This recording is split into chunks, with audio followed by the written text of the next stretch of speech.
My name is Elena Doyle, and I will highlight some key points from Chapter 3. If you recall, the introduction provides a breakdown of the book to cover 6 planning theories and a series of debate. Chapter 3 covers the view of Jane Jacobs, who was an activist that spoke out against urban planning. The following data will depict her critique of the plans and the impact urban planning had on key American cities. And this is an excerpt from The Death and Life of Great American Cities.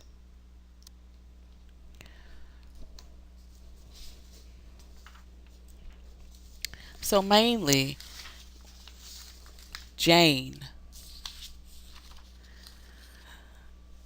worked as a reporter and a freelance writer and joined the editorial staff of Architectural Forum in 1952. She rallied against the push to modernize urban areas by tearing down established neighborhoods. So you will definitely hear this throughout her writings. Her first of many works on the urban environment was The Death and Life of Great American Cities, and it was published in 1961. In the novel, she explores what makes a neighborhood vital and how that clashed with contemporary thinking on urban planning. And she does provide many examples of great neighborhoods, including her own, New York's Greenwich Village. So, some of the main principles that she captured at the very onset of the chapter. She wanted the urban planners to see how cities work in real life and what practices and principles that have already been established will deaden social and economic vitalities in cities.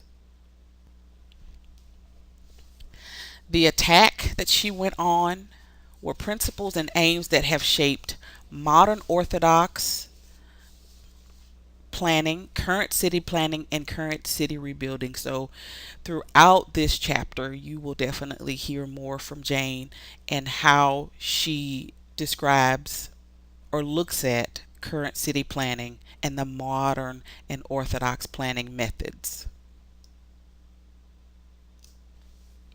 So, one of the fundamental questions that she does ask right at the beginning, and this is on page 73 at the bottom, is what if we had $100 billion? What would we do with that money? And really, the bottom line is, what is this all about? Having enough money sometimes may not solve all of the issues. So she wanted to call out today's cities and how they're comprised: low income projects, middle income housing projects, luxury housing projects, and cultural centers. And the biggest issue that she had with all of this was done to renew the neighborhood. So she gives a key example of Morningside Heights, and I love that example. The economics of city rebuilding does not rest soundly on recent investment of public tax subsidies, as urban renewal theory proclaims, but on vast involuntary subsidies wrung out of helpless site victims. So, to give you an idea of what happened, the Morningside Heights example talks about how the neighborhood was taking a turn for the worse. And someone decided to renew those neighborhoods, and we'll see at the end of the chapter the ideas and how they came out of those original urban planners, those theorists, and whose theory it belonged with or it aligned with. But overall, when you think about it, it may not be something that we can relate to today, but these people were displaced from their homes in an effort to renew or fix the situation. And in the Morningside example, they did not fix it. So it included all of the attributes of the planning theory, but it still failed. Another thing that Jane wants the practitioners to think about is the cities are labs. So she recommends that the practitioners should use cities as labs to learn, form, and test theories. Planning theory is based on observed behavior and appearance of imaginary dream cities. And an aspect of our economy and society has been manipulated to achieve what we get today. So she talks about financial incentives, automobiles being tagged as villains and responsible for the ills of the cities, so that, as she said, highwaymen with large sums of money and power can come in and try to, air quotes, solve the problem.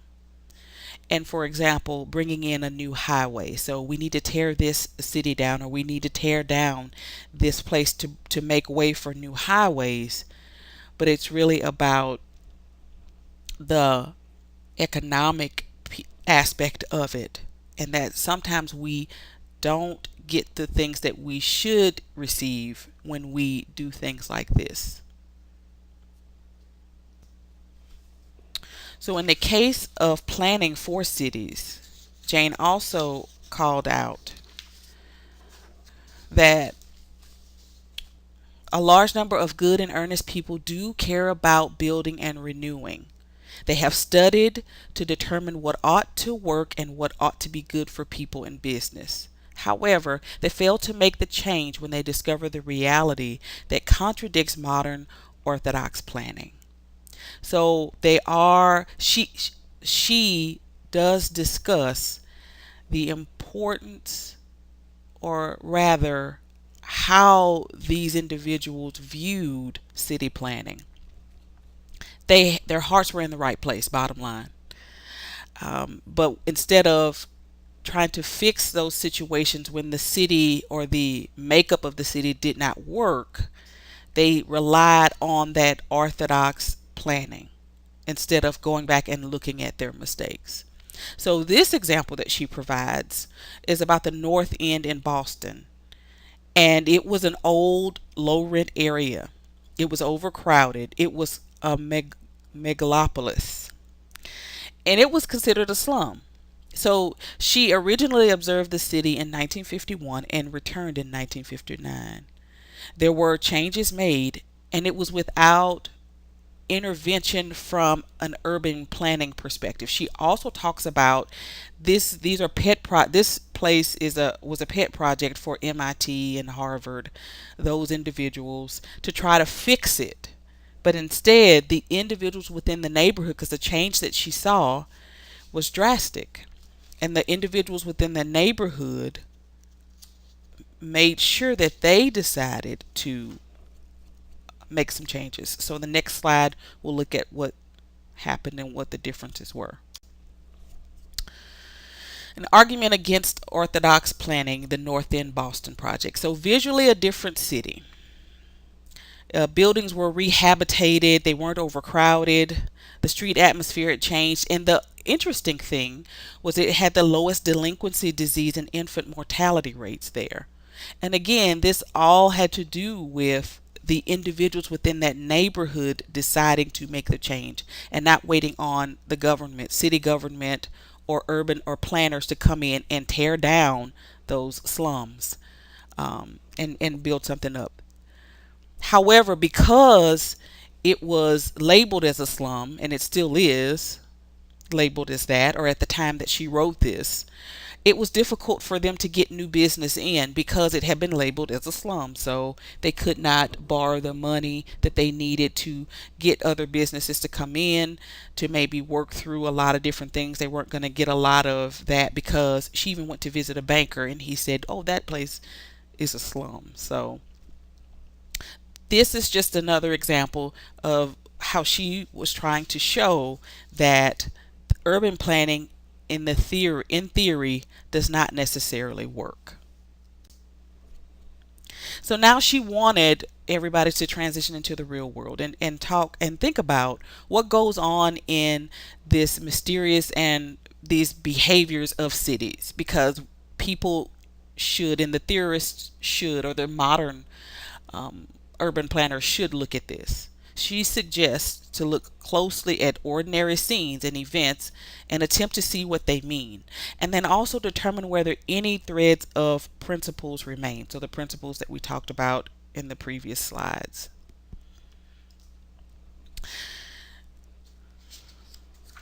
And then along with those principles, were some fundamental principles as well. And if you look on page 79, which is where I got this from, she wanted people to, or she, these principles that she had was the need of cities to give each other constant and mutual support, and that's both economically and socially.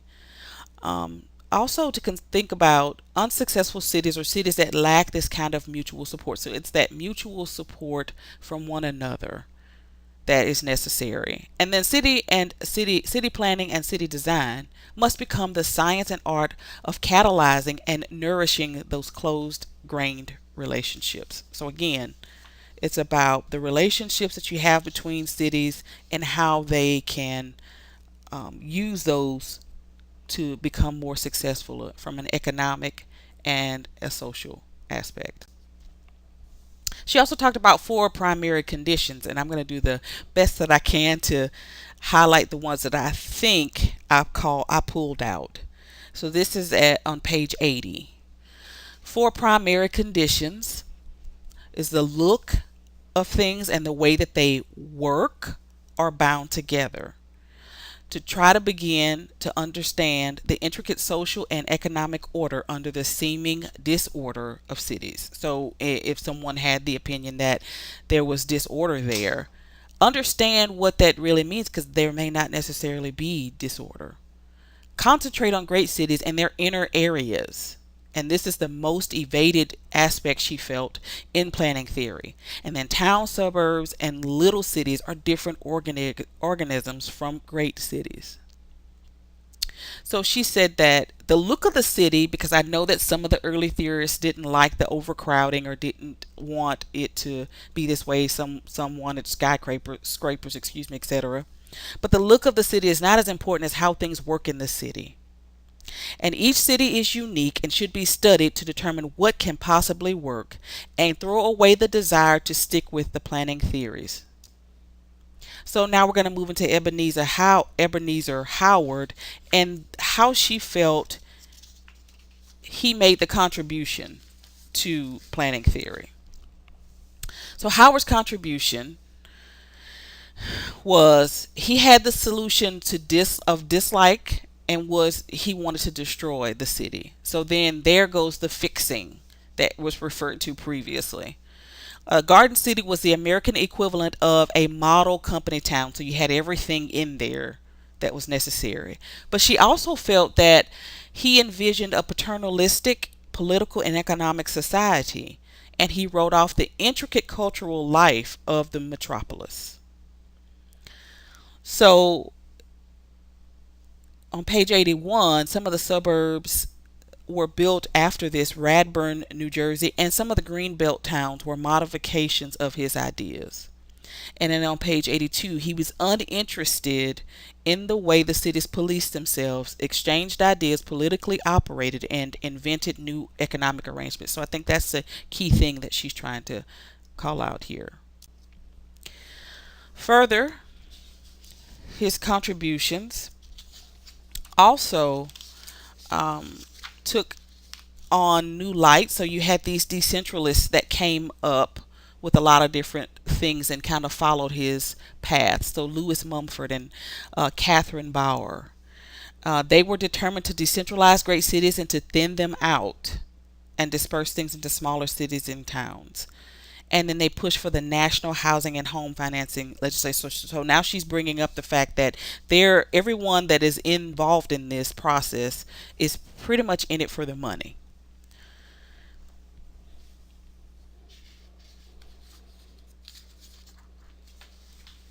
Next, we'll look at Corbusier's contribution. He proposed the use of skyscrapers. So, he used the ideals from the Garden City to create the Radiant City. It's a vertical Garden City.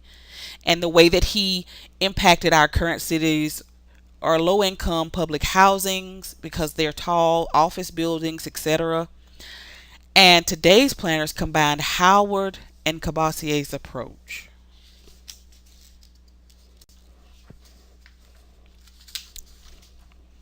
And then there was this Columbian Exposition that came about.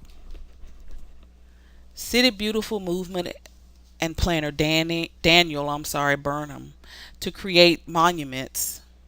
This was Corbusier's Parks and Towers. So in that section of the book, it's toward the end of the chapter, she talks about some of those aspects there, and then building some of those civic centers or cultural centers, but they weren't necessarily successful. So they were trying to bring in some of those aspects there.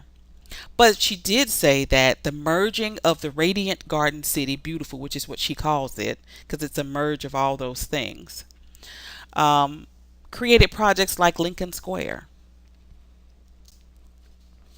And then finally, Jane believed that unstudied, unrespected cities have served as sacrificial victims.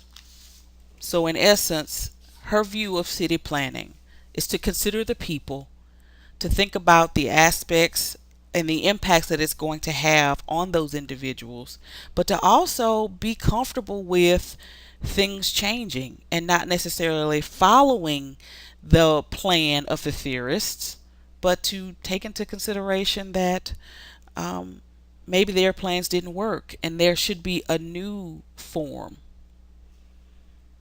I hope this helps you. Thank you.